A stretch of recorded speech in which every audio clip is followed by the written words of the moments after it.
खाड़े विच डांग खड़ के वो खाड़े विच डांग खड़ के उथे हो गई लड़ाई भारी। अर्जन वैली ने हो अर्जन वैली ने हो पैर जोड़ के गंडासी मारी। अर्जन वैली ने हो पैर जोड़ के गंडासी मारी।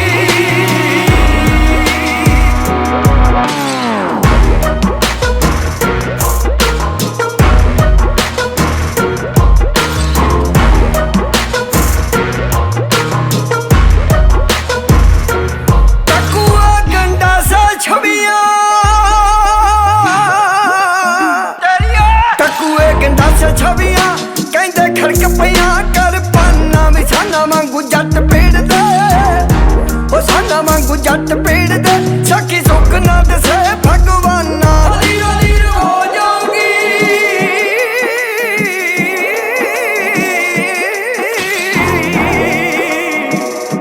ओ लीरो लीरो हो जाऊंगी कहते बचनों दी फुलकारी। अर्जन वैली ने हो पैर जोड़ के गंडासी मारी। अर्जन वैली ने हो पैर जोड़ के गंडासी मारी।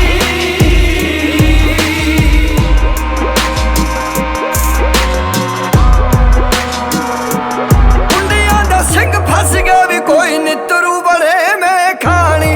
धरती दा खून डुलिया भी जिमें तिड़के करे जो पानी। ओ शेरा वांगू यार खड़ गए ओ शेरा वांगू यार खड़ गए वैली नाल सिजना दे यारी। अर्जन वैली ने हो पैर जोड़ के गंडासी मारी।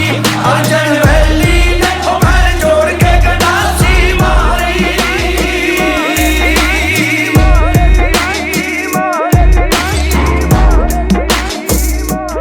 चारे पासे रौला पै गया हो चारे पासे रौला पै गया जदों मारिया गंडासा हाथ जोड़ के हो जदों मारिया गंडासा हाथ जोड़ के हो चारे पासे रौला पै गया जदों मारिया गंडासा हाथ जोड़ के। खून दे तराले चलदे थल्ले सुट ले हथौड़ा नूं मरोड़ के। शेर जी गा रोब जट दा शेर जी गा रोब जट दा भी थल्ले रखदा पुलिस सरकारी। अर्जन वैली ने हो पैर जोड़ के गंडासी company diamond leader mister Sonu Kumar उड़वा सके।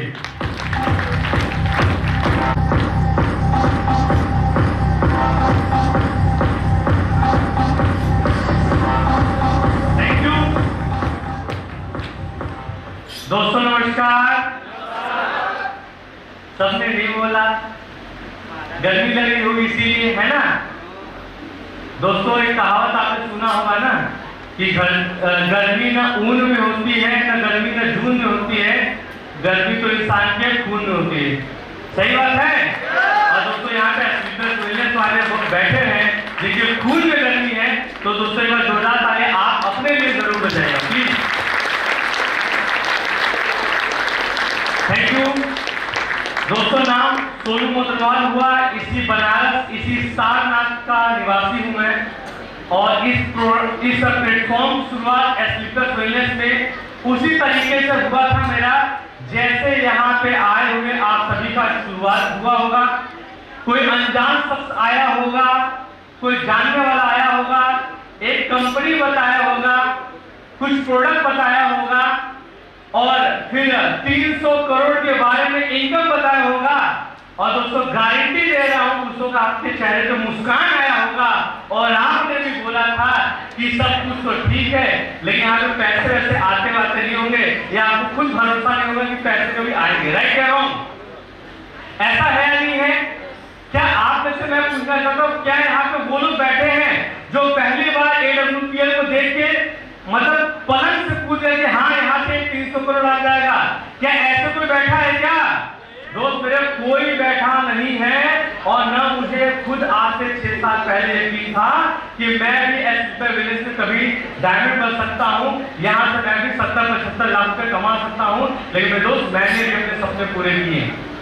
कैसे पूरा किया दोस्तों? इस इंडस्ट्री की शुरुआत वैसे ही हुआ था जैसे आपने किया होगा। शुरुआत में दिक्कतें बहुत आई, मम्मी पापा भाई बहन सब लोग विरोध में खड़े थे कि फालतू काम कर रहे हो, इससे अच्छा गवर्नमेंट जॉब की तैयारी करते रहो, फालतू काम कर रहे हो, चलो अपने काम के अंदर लग जाओ, यहाँ से कुछ पैसा आ जाएगा।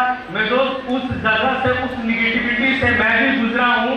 लोगों ने मुझे भी मना किया, मैं भी अपने खास जानने वाले पास गया, उन्होंने मुझे मना कर दिया, भाई ये सब फालतू काम है, हमें करना नहीं है। मैंने प्रोडक्ट बताया, लोगों ने मुझे भी मना किया। ये जो हालात कई बार अप एंड डाउन के आए थे ना मेरे दोस्त, ये मेरे साथ भी था, क्योंकि मुझे एक बात समझ में आई थी कि जब भी मैं निगेटिव होता था, जब परेशान होता था, तो हमारे मेंटर्स लोग ये बात कहते थे कि सोनू सर ये इस इंडस्ट्री का प्रोसेस है। प्रोसेस समझते हैं ना आप लोग? प्रोसेस क्या होता है? जैसे कि माँ जब एक बच्चे को जन्म देती है तो उस 9 महीने के दरमियान बहुत तकलीफें आती है माँ को। मेरे पास भी सिस्टर है ना, मेरे पास भी भाभी है, मैंने देखा है ना, बहुत प्रॉब्लम आती है, कॉम्प्लिकेशन आती है, दर्द सहना पड़ता है, तकलीफ सहना पड़ता है, हॉस्पिटल जाना पड़ता है, बॉडी में चेंजिंगें आती हैं। लेकिन मेरे दोस्त वो एक प्रोसेस होता है एक नए जन्म को देने का। मेरे दोस्त अगर आप भी आज अगर एसपीएस में काम करते हैं, लोग अगर आपको भी मना करते हैं, अगर आपके अपने भी बात नहीं सुनते हैं, अगर मेरे दोस्त आप भी प्रोडक्ट बताते हैं, लोग उसको हल्के में लेते हैं, तो दोस्तों मैं आपसे यही बात कहूंगा ना, ये सब प्रोसेस है, ये लाइफ का प्रोसेस है। और हमें और आपको एसपीएस बिजनेस में कामयाब होने के लिए इस प्रोसेस से जो लोग भाग जाते हैं या जो लोग इस प्रोसेस से दूर हो जाते हैं, मेरे दोस्त वो लोग तो कभी वैसे भी डायमंड बनते हैं।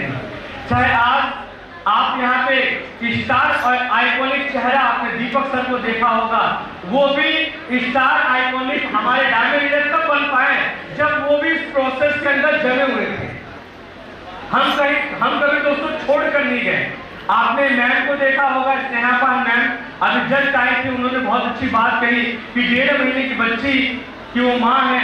और दोस्तों आज हमारे उमेश सर हैं, तो ये जो लीडर्स हैं दोस्तों, ये सब लोग इन प्रोसेसों को झेले रखे हैं। जो सफायर है, जो रूबीस्टार है, जो आज हमारे टोपाज हैं, इस बिजनेस में जो इंसान प्रोसेस झेल लेता है दोस्तों, ये प्रोसेस कोई बहुत बड़ी चीज की बात नहीं है। अच्छा प्रॉब्लम क्या है पता है? यहाँ पे ऐसे बहुत सारे लोग हैं, बहुत सारे ऐसे लोग हैं जो जब आप जॉब करते होंगे ना, तो वहां भी दिक्कतें आती होंगी, नहीं आती होंगी।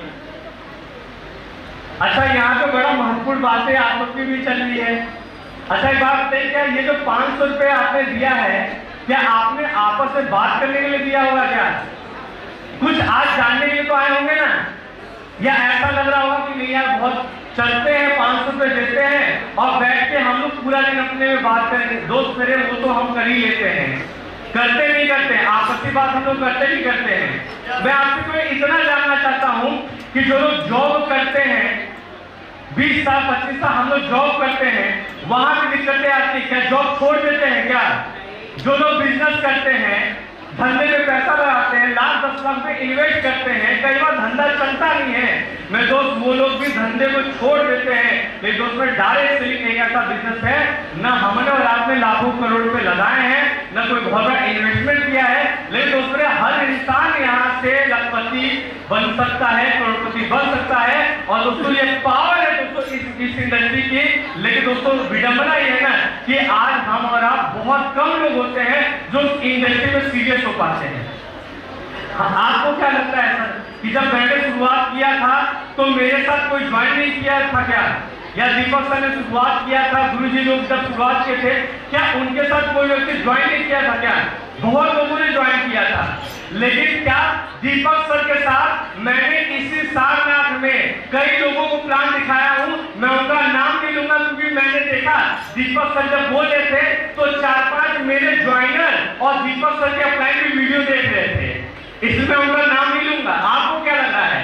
दीपक सर के ऊपर भी लोगों को ज्वाइन नहीं कराया था मैंने दोस्त, मैं इसी सारनाथ में खड़े होकर लोगों को ज्वाइन कराता रहता था, लेकिन उसमें इकलौता सन दीपक सिंह सर के क्यों डायमंड बन गए पता है आपको बात? क्योंकि वह व्यक्ति अपने फ्यूचर के लिए सीरियस था, वो सीरियस था अपने परिवार के लिए, वो सीरियस था अपने इमोशनल के लिए। और मैं दोस्त मां कसम बता रहा हूं स्टेज पे ये सीरियसनेस हर किसी के अंदर नहीं आती है, हर किसी के अंदर नहीं आती सर, वरना कौन सफल नहीं हो सकता है सर, कौन सफल नहीं हो सकता है। अरे भाई साहब आप मेरा चेहरा देखिए ना, आप मेरे से ज्यादा मजबूत होंगे, यहाँ पे इतने लोग बैठे हैं, आप में से कई सारे लोग मुझसे ज्यादा क्वालिफाई हैं, आप में से बहुत सारे लोग मुझसे ज्यादा उम्र में बड़े हैं, मुझसे ज्यादा काबिलियत रखते हैं, मुझसे ज्यादा आपने मेहनत किया है। मैं तो 28 साल 29 साल का नौजवान हूँ, मुझसे ज्यादा यहाँ पे 60 साल के व्यक्ति में बैठे हैं, आपने मुझसे ज्यादा मेहनत किया है। लेकिन मेरे दोस्त ये पावर मेरी नहीं है, ये पावर एक इंडस्ट्री की है। अगर आज ये इंडस्ट्री हमें और आपको मिला है ना, तो आपसे एक चीज मांगना चाहूंगा। क्या एक चीज अगर मैं आपसे मांगूंगा जिसमें आपका फायदा होगा, कसम बता रहा हूं, आप स्टाम्प पेपर लेकर आएगा, सिग्नेचर मैं करके दूंगा।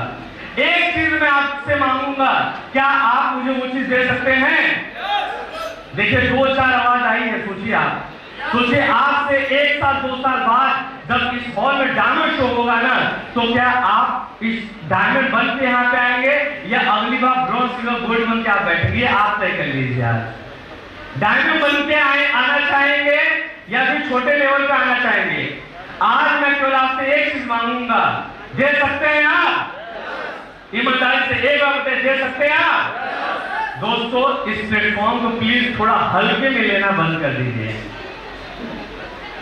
इस प्लेटफॉर्म को हल्के में लेना बंद कर दीजिए, क्योंकि बहुत सारे लोगों ने गलती कर दिया था। इस प्लेटफॉर्म को ऐसा सोच लिए क्या पैसा वैसा आता नहीं, मेरे दोस्त ये प्रमाण है इस बिजनेस का। और कई बार ऊपर वाला हमें मौका भी देता है तो मौके को हल्के में छोड़ देते हैं। इस बात का पछतावा आपको मैं आज नहीं बोल रहा हूं, जीवन में कई बार होता होगा। जब बचपन में माँ बाप ने बोला था बेटा पढ़ाई कर ले, बेटा पढ़ाई कर ले, और हमने और आपने ढंग से पढ़ाई नहीं किया, तो आप बताइए क्या एक उम्र के बाद आपको मलाल आया नहीं आया? क्या काश सच में अच्छे से पढ़ लिख लिया होता तो अच्छे जगह नौकरी लगती। ये मलाल आता नहीं आता है, आता नहीं आता है। मेरे दोस्त जीवन में कई बार हमें मलाल आता है। और दोस्तों बस उस वक्त में आपको मैं यही कहना चाहूंगा कि इस प्लेटफॉर्म को थोड़ा सा सीरियसली लेना है। मैंने यही काम किया। जब ये इंडस्ट्री मुझे मिली थी, मेरे पास 2 रास्ते थे। एक, मैं हल्के में लूं, सीखूं ना, गौर न फरमाऊं, और मैं इस इंडस्ट्री को ऐसे ही करूं, मतलब अनप्रोफेशनल तरीके से करूं। और दोस्तों मेरे पास एक और रास्ता था कि मैं इस इंडस्ट्री को सीरियसली लूं, मेहनत करूं, और जैसा मेरे मेंटर्स बता रहे हैं मैं ऐसा प्लेटफॉर्म को सीखूं। दोस्तों मैं आपसे पूछना चाहता हूं, दोनों कड़ी में किसमें सफलता मिलती है? जब हम अपने तरीके से काम करते हैं उसमें सफलता मिलती है, या फिर मेरे दोस्त जब हमें कोई मेंटर सिखाता है उनको फॉलो करके उसमें सफलता मिलती है? किसमें सफलता मिलती है? मानते हैं ना, मेंटर जब बताते हैं उसको फॉलो करने में सफलता मिलती है। मेरे दोस्त इस इंडस्ट्री को केवल आप सीरियसली तरीके से करिए, मेहनत करिए और मौका मत छोड़िए। एक मैं आपको 1 मिनट की एक छोटी सी स्टोरी सुनाना चाहूंगा। स्टोरी सुनना चाहेंगे आप? चलो स्टोरी वाले में यस आया है। अच्छा स्टोरी सीरियसली सुनना चाहेंगे आप? इस स्टोरी को ध्यान से सुनिएगा। एक कहानी से इंसान की जिंदगी बदलती है, एक कहानी इंसान के लिए जो मजाक रहता है। दोस्तों एक बार की बात होती है ना कि एक गांव के प्रधान जी होते हैं, और प्रधान जी की ना जो बेटी होती है वो बहुत खूबसूरत होती है। बात समझ रहे हैं ना? मामला कौन सा था? और एक लड़का जाता है प्रधान जी को बोलता है कि प्रधान जी मुझे आपकी बेटी से शादी करनी है। वो जिद करने लग जाता है। अब प्रधान को तो गुस्सा आ गया। प्रधान ने सोचा क्या इसको अभी सबक सिखा दे, लेकिन प्रधान ने एक बात सोचा क्या मेरा तो समाज में इज्जत है, अगर मैं इसको कुछ कर दूं तो मेरी तो इज्जत चली जाएगी। तो उन्होंने दूसरा रास्ता चुना। उन्होंने बोला चल मैं तेरी इच्छा पूरी कर दूंगा, बस मेरा एक शर्त तू मान सकता है। बोला बताओ प्रधान जी। बोला मेरे पास 3 बैल है, हट्टे कट्टे मजबूत 3 बैल हैं। अगर तुमने उस 3 में से एक बैल का लेना अगर कुछ छू लिया मैं तुझे अपनी बेटी से शादी करा दूंगा, अगर नहीं छू पाया तो तू अपनी उम्मीद त्याग देना। बात समझ आ रही है? और लड़का जोश जोश में बोलता है कि 3 आप एक बैल की बात करें, मैं तो 3 बैल का छू दूं, पूछ कोई दिक्कत नहीं। वो हट्टा कट्टा लड़का वो ये बात बोल रहा था और प्रधान जी ने बोला ठीक है भाई अगले बार में मिलना। अगले दिन आता है, प्रधान जी बोलते हैं भाई रेडी है, लड़का बोलता हाँ रेडी है। और बैल अंदर थी, शटर के अंदर बैल थी। जैसे पहला शटर उठा मैं दोस्तों बैल देखकर वो लड़का एकदम डगमगा गया, एकदम डर गया, वो एकदम डर गया और बोला भगवान आज तो गया, आज तो भगवान में गया। इतना मतलब हट्टा कट्टा था, उसने अपने पूरी जीवन में कभी नहीं देखा था, इतना हट्टा कट्टा बैल था वो। बोला भगवान आज तो मैं गया, लग रहा है कि आज मेरी अंतिम दिन हो गई, आया था शादी करने के लिए, लग रहा है अर्थी उठ के जाएगी मेरी, डर गया था वो। और जैसे वो बैल आने लगा, वो बंदा बोला कि कोई बात नहीं, पहला बैल एक काम करते छोड़ देते, उसको छोड़ देते, अभी भी 2 बैल है ना, छोड़ देते हैं। और पहला बैल जाने देता है। फिर प्रधान जी बोलता है प्रधान जी पहले वाले में मैं तैयार नहीं था, दूसरा वाला भेज दो। बोलता दूसरा वाला भेज दो। और दूसरा वाला जैसे ही शटर खुला और उसकी बदकिस्मती की दूसरा वाला उससे ज्यादा हैवी निकल गया, और मजबूत और खूंखार और ज्यादा हट्टा कट्टा वो निकल गया। अब उस बंदे की तो वही हालत फिर से खराब हो गई। यानी कि बंदा बोला कि यार पहले वाले में तो केवल हाथ पांव टूटता, इस वाले में तो कोमा मेरा पक्का, दुनिया से चला जाऊंगा मैं। वो और ज्यादा डर गया और डर के मारे कांपने लगा। वो भगवान से प्रार्थना कर रहा था, भगवान अगर मैंने पूरे जीवन में थोड़ा सा अगर पुण्य किया है, अगर मेरे जीवन में मैंने कोई अच्छा काम किया है, उसके बदले में मुझे एक मौका दे देना। तीसरा जो बैल है ना वो थोड़ा सा कम मजबूत देना, लंगड़ाता हुआ बैल देना, कमजोर बैल देना, ताकि मैं उसका पूंछ छू सकूं। अब भगवान ने उसकी इच्छा मान ली। जो तीसरा शटर खुला में दो, उसमें बड़ा मरियल टाइप का बैल था, लंगड़ा रहा था, बहुत कमजोर था, उसको तो कोई इंसान पटक दे, वो ऐसा बैल था। अब लड़का बहुत खुश हुआ, बहुत ज्यादा खुश हुआ, बोला वाह भगवान तूने मेरी इच्छा मान ली, अब मैं बेफिक्र होकर शादी कर सकता हूँ। आंख बंद किया, वेट कर रहा था बैल जैसा आएगा। मैं तो जैसा ही वो बैल का पूंछ छूने लगा, मैं तो वो देखा कि बैल की पूंछ ही नहीं है। बात समझ आ रही है? बजा दीजिए ताली के, बात समझ आ रही है मेरे दोस्त। ये जीवन में ना वो लड़का कोई और नहीं, वो हम और आप है। हमें कई बार प्रकृति ने मौका दिया अमीर बनने का, कामयाब बनने का, सफल होने का। हमने भगवान को बोला भगवान पढ़ाई का मौका छोड़ दे, दूसरा मौका आने दे। नौकरी का मौका है, हमने बोला भगवान ये मौका छोड़ दे, दूसरा मौका आने दे। शादी का मौका है, भगवान इसको छोड़ के दूसरा मौका आने दे। और मैं तो न जाने ऐसे कितने मौके हमने और आपने ये छोड़ दिया। ये मौका खतरनाक है, ये मौका खतरनाक है, ये मौका खतरनाक है। हम भगवान से क्या मांग करें? भगवान कोई कमजोर मौका दे जिसमें अमीर बन जाऊं, सफल बन जाऊं, करोड़पति बन जाऊं। मेरे दोस्त क्या आप और हम कमजोर बैल मांगने के बजाय क्या मजबूत इरादे भगवान से नहीं मांग सकते हैं कि भगवान मुझे इतना मजबूत बना दे, इतना मजबूत बना दे कि सामने बैल क्या सांड भी आ जाए तो भी उसके पूंछ को पकड़ सकता हूं, सफल हो सकता हूं। मेरे दोस्त हम दुनिया को जीत सकते हैं। मेरे दोस्त हमारे अंदर जीतने के लिए दोस्त मेरे जिद होनी चाहिए। क्या वो जिद आपके अंदर है? नहीं है। क्या आपके अंदर है? मेरे दोस्त जिस इंसान के अंदर वो जीतने की जिद होगी, वह इंसान स्लीपर ब्रेन में कामयाब होगा। वरना मौका तो बहुत लोगों को मिला है, लेकिन कामयाबी भी उसी को मिलेगा जो जीत के लिए तगड़े तरीके से खड़ा होगा, मौके को कंट्रोल करने का वेट नहीं करेगा।